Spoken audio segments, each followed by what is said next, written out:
Is insurance like the primary concern most people have when they're calling you? It's not mine. Mine is, am I going to feel better again? Or am I actually going to be able to jump or bend or use my knee or leg or arm or elbow again?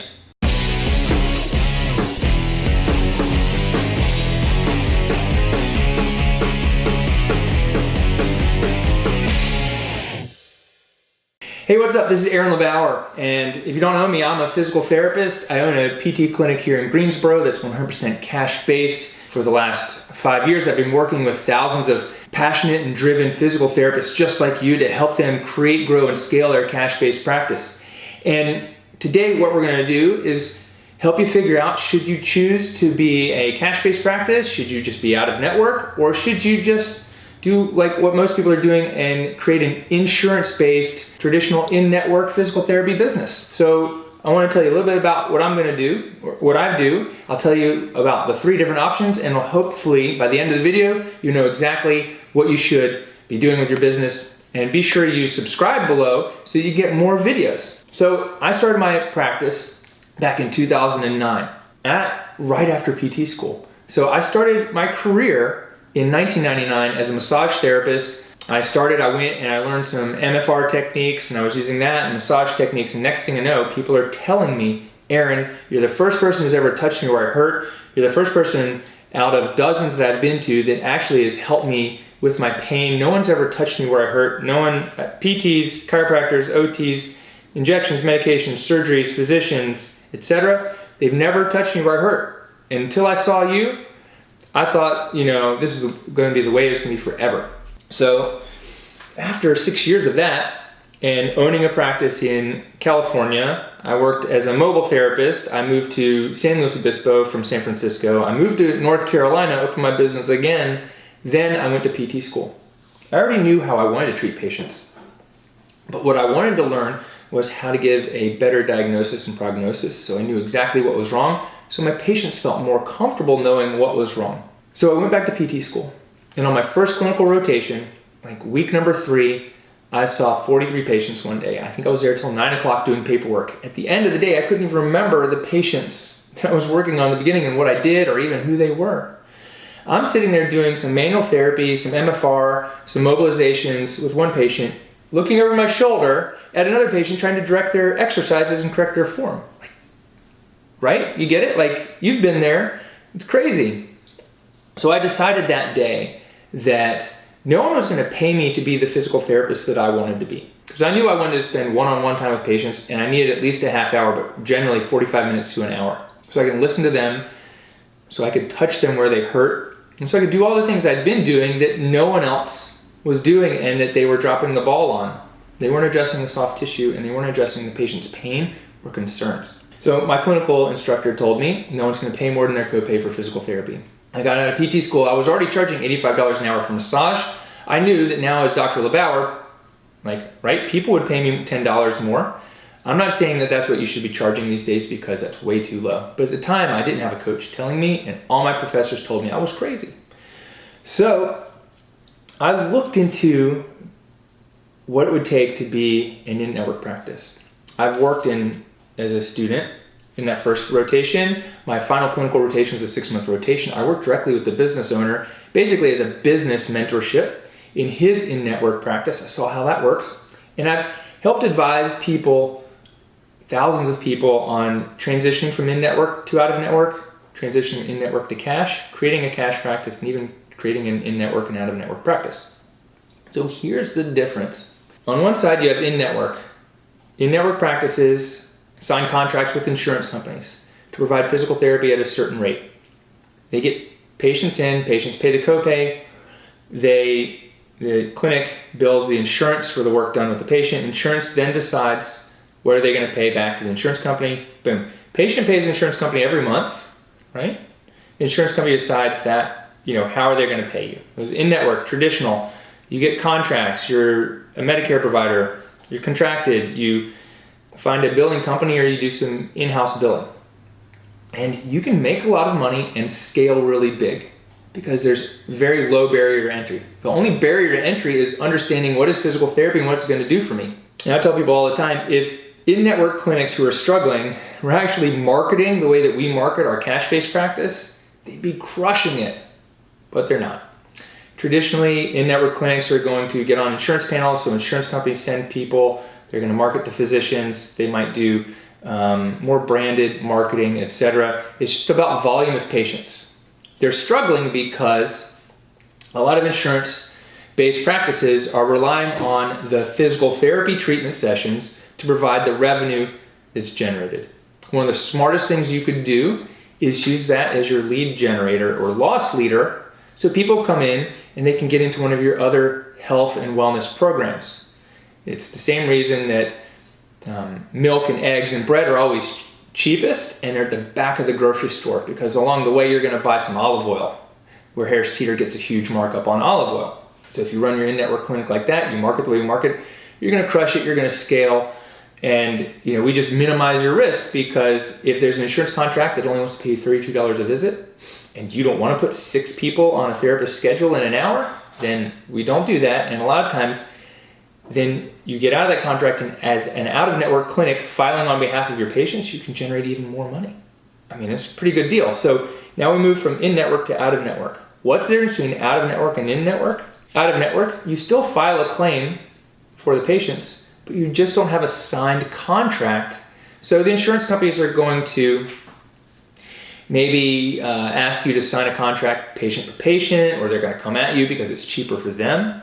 But as an out-of-network clinic owner, you can still reduce the barrier to insurance by telling people, yeah, we do take your insurance, because we take your insurance and we process the claim for you. And you can get reimbursed at an even higher rate. Are you getting this? A lot of times, and it seems really illogical, you sign a contract and the contracted rate is lower than the out-of-network reimbursement rate.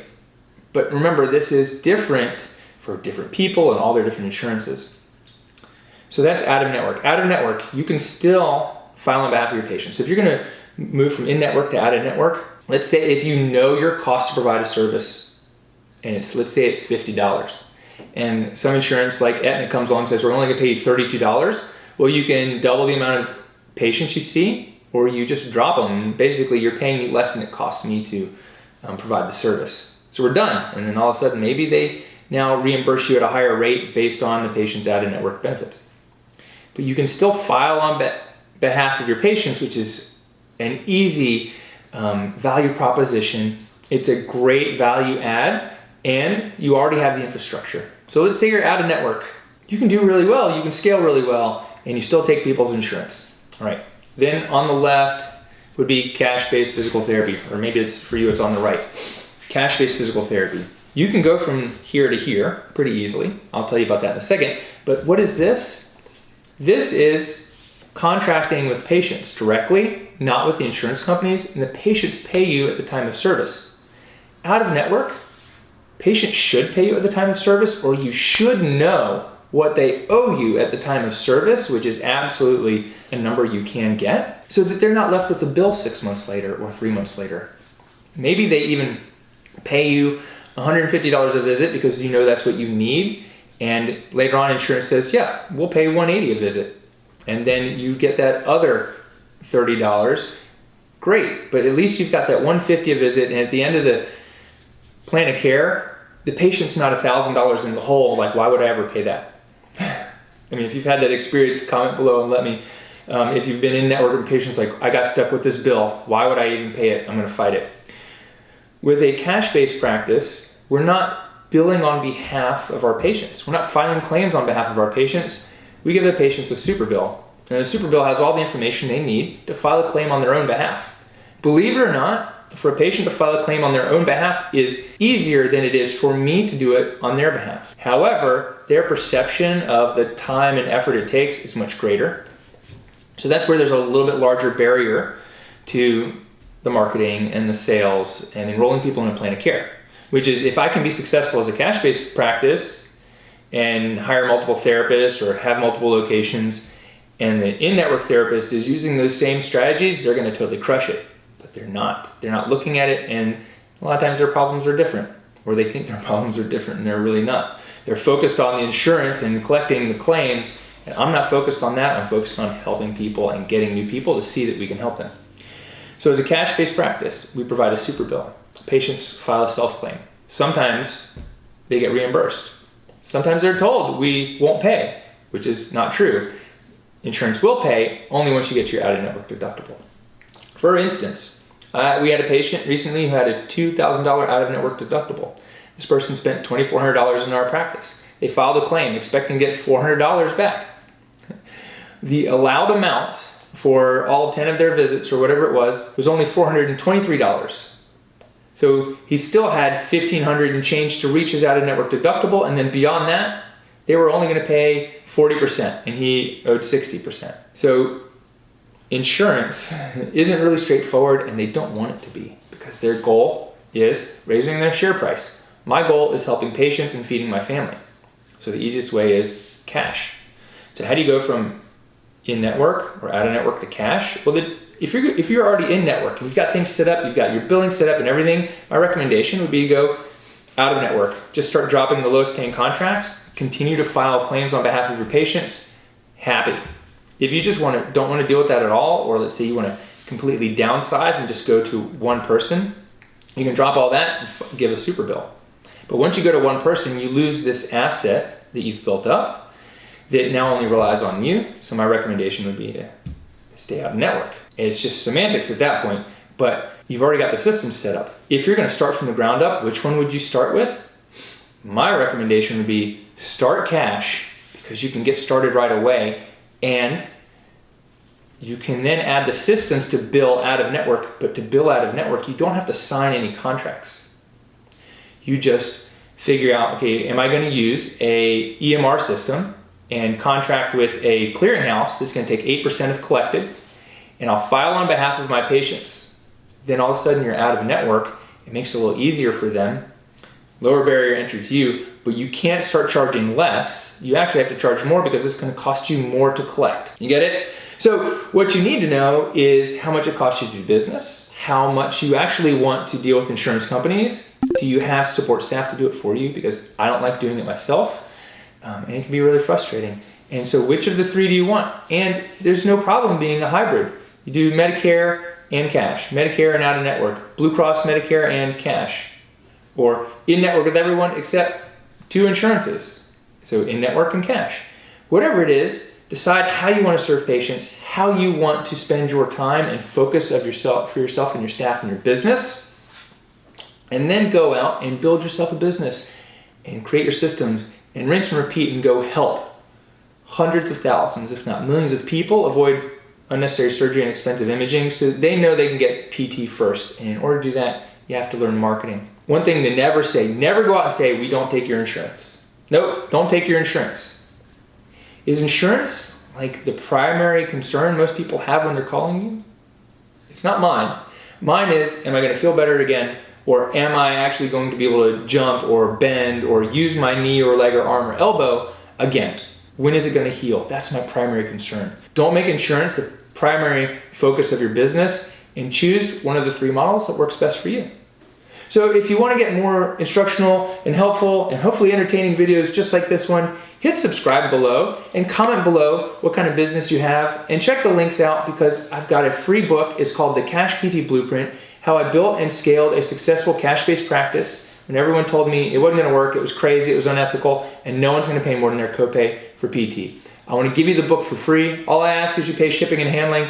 Find the book below or go check out cashptblueprintbook.com. This is Aaron LeBauer, and I'll see you on the next video.